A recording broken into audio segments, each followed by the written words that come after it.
it is hard being a different alignment to your party. I personally have tried to play a cleric in a party of chaotic people.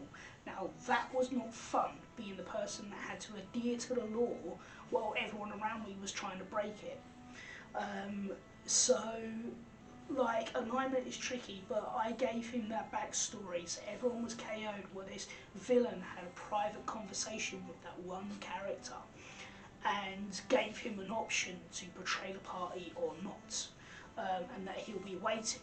And then he left, and the party regained consciousness and were left for the next session.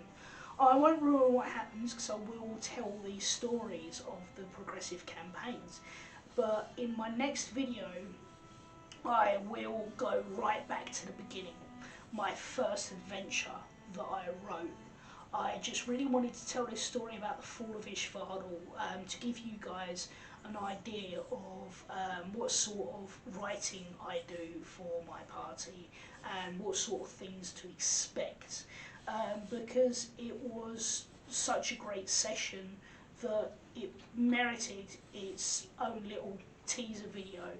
And always give your players little teasers as well, because when you tailor your dungeons and your encounters to the party's abilities for them to pull all their tricks out of the hat, it gives you that option of making something linear when it doesn't feel linear. So back to the Zelda franchise of games, anyone who's played a Zelda game will know that it feels like an open world game, but there's certain areas you can't access until you have certain items or certain abilities.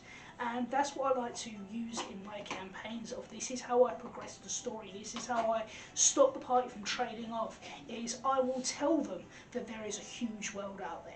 I will give them clues as to what to expect in the future. However, they can't get to these places without certain things. I mentioned that they were flying in a plane. That plane didn't come into it until later on, but when they first started playing, I did tell them that there was airships going about, that there was these flying pirate ships in the skies and stuff like that. So always give your players a little teaser of what to expect, because it keeps them entertained, it keeps them interactive and keeps them coming back and wanting more from you. So yeah, there's a couple of DM tips as well and a little story, and I hope it's been very entertaining for you, and I look forward to telling some more stories and more in depth with the stories, because there has been other sessions where there's been a lot deeper role playing aspects, and I will get into that in the future.